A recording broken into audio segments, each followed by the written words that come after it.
take over now. Okay. I just want empirical evidence, and I say that, look, the very model that you're putting forward, evolution, doesn't necessarily rely solely upon empirical evidence. It also relies on empiricism, also relies mathematically on, for example, how you're plotting the data and the conclusions that you're drawing, and even relies on siding with certain data sets, but also certain cultural norms as well.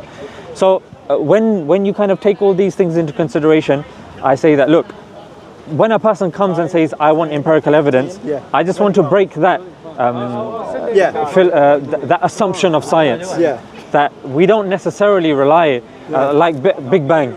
I'm sure you've come across people in the park. You agreed with Big Bang, isn't it? But many people in the park don't. Silly billies, aren't they? Well, I mean, they'll take their own data sets and they'll take their own analysis. But again, that's inference. I would say that the case for the Big Bang is very strong. The case for other than the Big Bang, I think it's scanty and it's lacking. But again, you know, people are presenting their own evidence, and both of them are valid scientific theories. But I think, and then I can just ask you, so how, just to clear it up, maybe you've answered it, how do you explain or tell me, how did so many species come to be? Yeah, so we believe that just like we're dependent, species are dependent, they're dependent on something else, that's dependent on something else. You've got the ecosystems, you've got the elements that we see. I would postulate a very rhetorical, or you can answer it if you want, a question which is, you can't have an infinite regress of dependent things, which is a philosophical approach which says that ultimately there has to be an end to that chain. And that end to that chain philosophically is called a necessary being. While somebody would say, oh, empirically, how can we evidence a necessary being? I would say that when it comes to metaphysical questions, science doesn't necessarily claim to answer those. That's why there then is a gap. For example, even moral questions. Yeah, but can I just... Sure. It sounds like you're saying... God of the gaps. No. You're saying, look, this is the outcome of everything. But look, if I track it all back, it has to go to somewhere. And then that somewhere must propagate forward through the system. And you're basically just saying there's like a golden thread. And that golden thread is God, and therefore I don't know how it's gone from God to now. But it's done it somehow.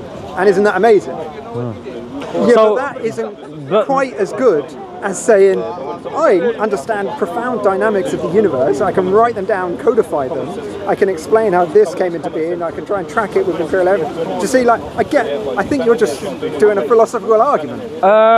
Okay, so just like I said, you've got inference. Yeah. I gave the example of a philosophical argument. Yeah. I can give, for example, rational arguments as well, but what I'm saying is that regardless of how you see it, the question is that, for example, if I claim that there's a God, the burden of proof is on me.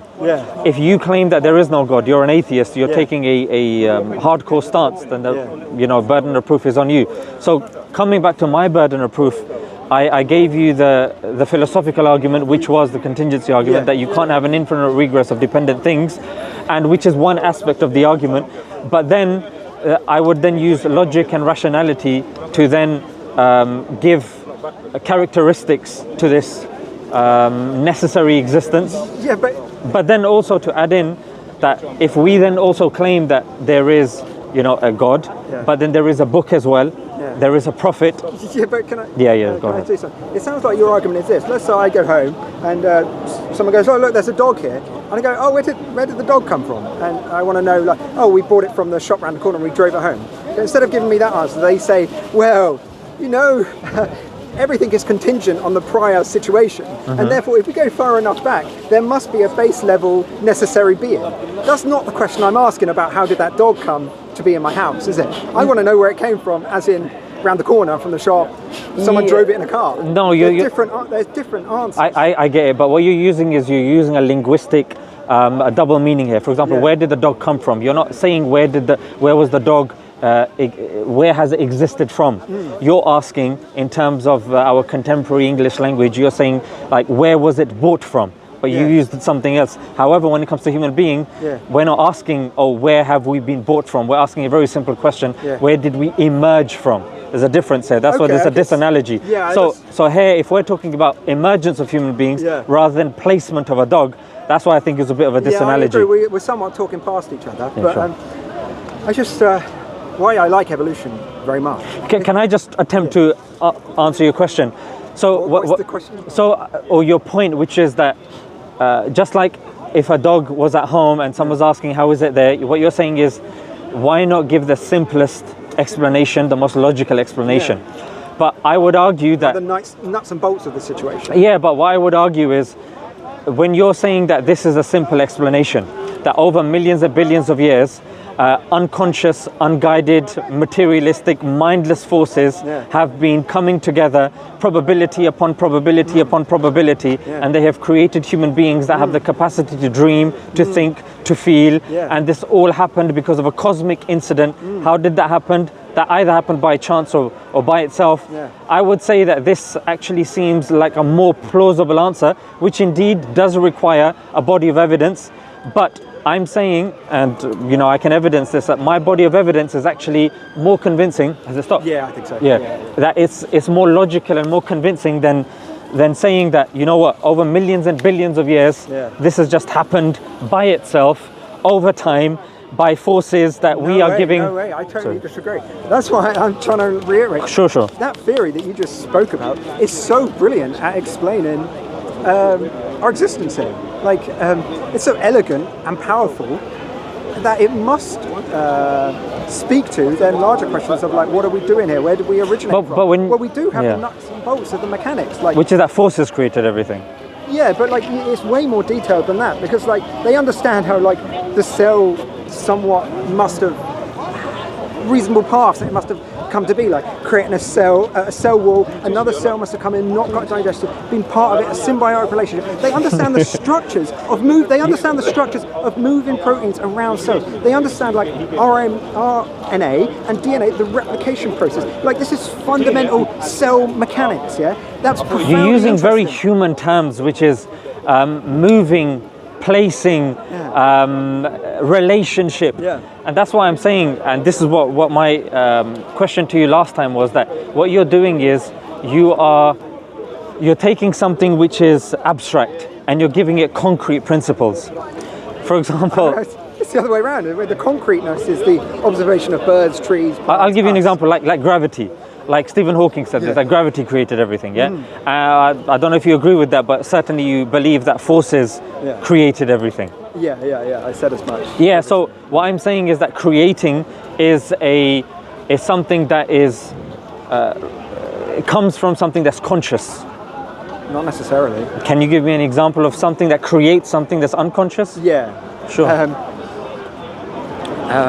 A self-replicating molecule in a sea of molecules. If any of them are able to move in a way that replicates itself, and then it will keep replicating itself, and then it will change into a better version of itself that's either able to replicate quicker, able to survive longer, able to protect itself more. You'll get a replicating machine that is better at replicating. All you're doing is you're talking about asexual reproduction. There's a sexual reproduction, there's an asexual reproduction, and all it is it depends where the gametes are coming from. So it's not creating, it's not something that's unconscious. Cells, we believe, are conscious. I mean, they have nucleus, they have a cytoplasm, they've got endoplasmic reticulum.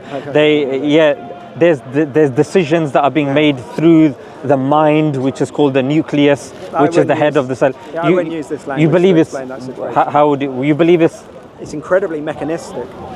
But you don't believe there are decisions happening through the nucleus? Well, okay, look, in a cell, my understanding is there's these long tubes, and they're made of a specific type of like atom that has a certain shape. And then there's these motor cells that carry other molecules which are inside the cell. And the way that this motor cell works is it has like a chemical reaction, and it steps along each chain, and it goes like that. It's like this motor cell. It's a very funny mechanism, That's all coded within chemistry, You don't need no consciousness in there to sort of get the little cell moving. So why inject consciousness when you don't need it? Because when you're saying that you have millions, if not billions of cells coming together to form something which is cohesive to society, that is cohesive to our survival, that's cohesive to our reproduction rather than our destruction, then what you're doing is you're giving it certain characteristics that are very pro-human, very pro-creation. whilst if something was, I'll give you an example of somebody you may respect, like Einstein. He says the most comprehensible thing, the most comprehensible thing about the universe, the most incomprehensible thing about the universe is that it is comprehensible. That if it was created by these mindless, materialistic, unguided, unconscious things, then surely things would be more random, haphazard, akin to the chaos theory. The fact that we have more patterns, there's more purpose in life. That's not akin. What's the argument called? Do you know, like the pushback against fine tuning, which is like the many universes situation. Like, you don't know. This is way too philosophical for me. I have my other subjects. No problem, but I'm familiar with the argument as well. But that argument because again. You say in a universe where it would just be chaos, no rules, you can't even follow it. That doesn't seem like a universe that you can really have a conversation like this in. So it's called we are in the universe that we can have a conversation about. Therefore, it has to follow that we. Do you know what I mean? We're in a universe. Yeah, that's called the anthropic principle. That's the word. But then it falls in the fallacy of circular reasoning.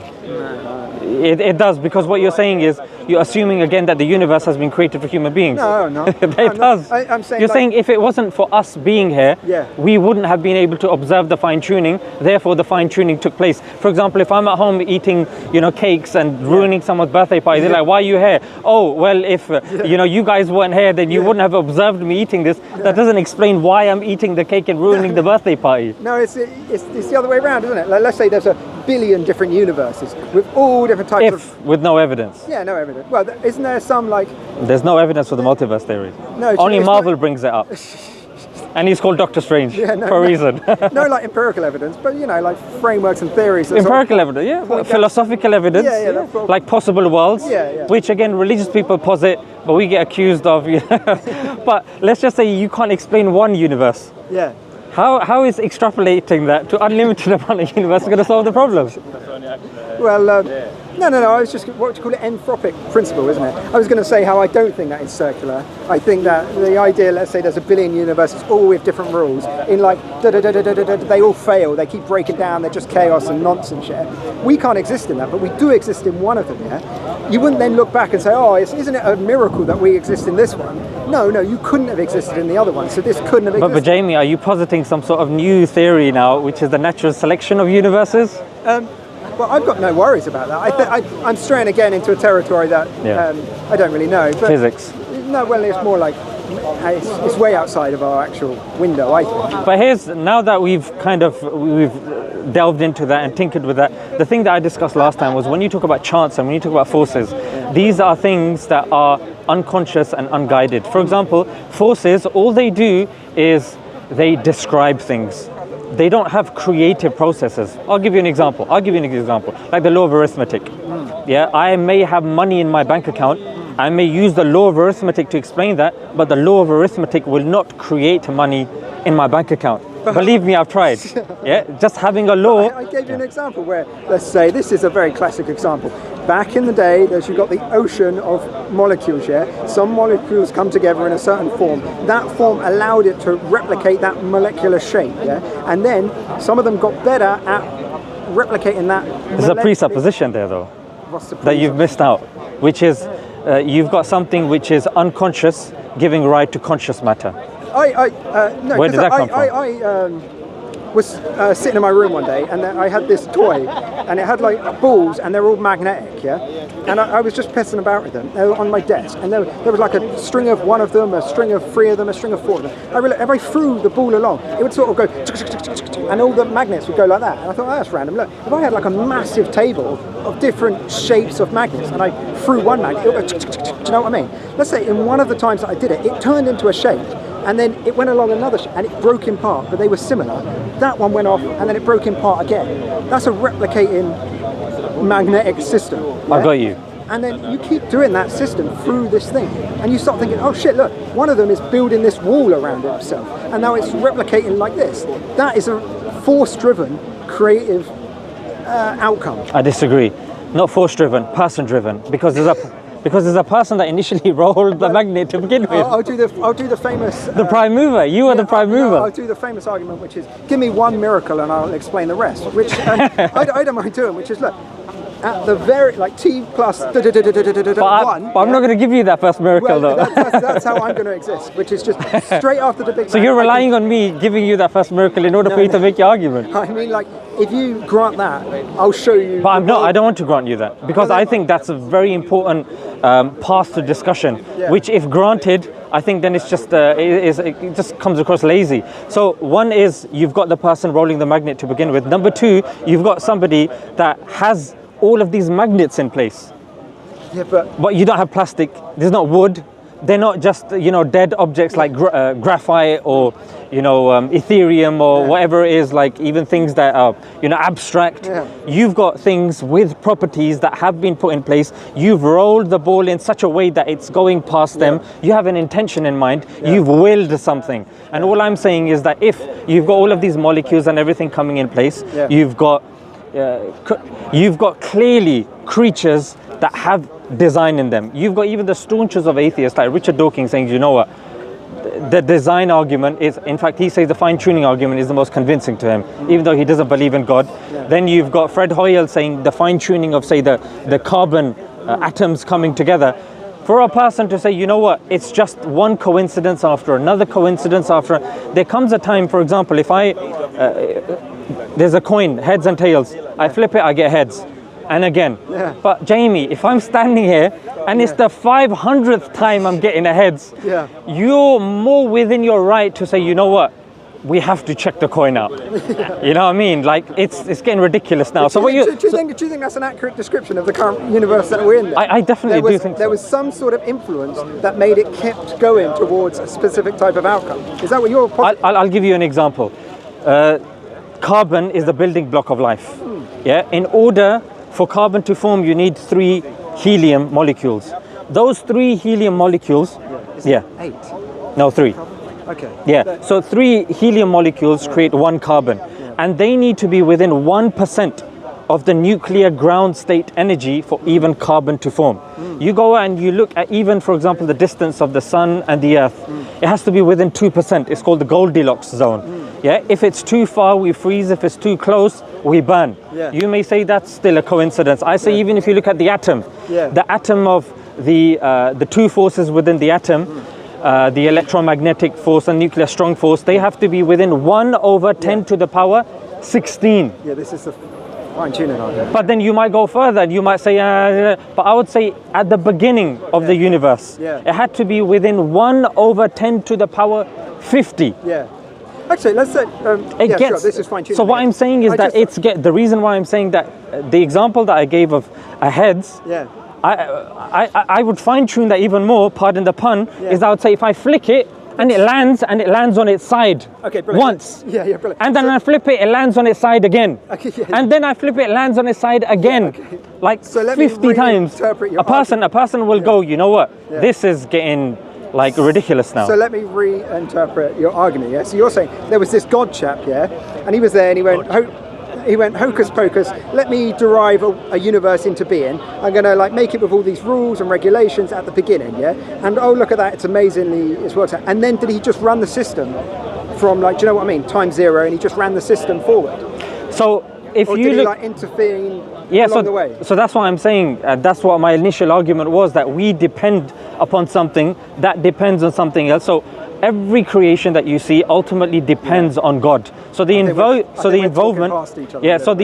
of God in the equation is integral. It's not somebody that's just got something started and then he's gone off like the Spinozan God or the God of the philosophers. We believe God is involved when it comes to creation, whether it's through forces, whether it's through forces, whether it's through mechanisms, we have no issue believing in that.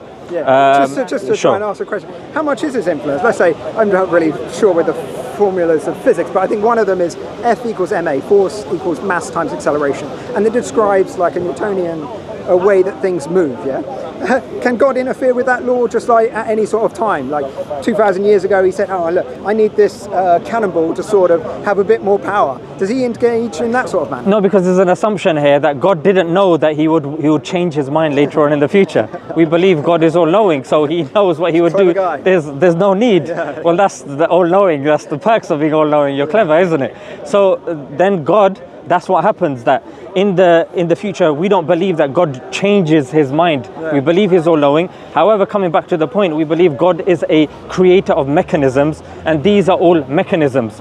Though the tinkering that you're referring to is, well, I don't know if it was mentioned by David Hume, which was the argument of miracles. Yeah, that's the argument that you're referring to. That's not the argument when it comes to the daily functioning of things. Just one more thing, and then I think I have to go. No problem. Let's say I say, no way am I ever going to believe in a God. I'm just going to study the natural world and just love all of these mechanisms.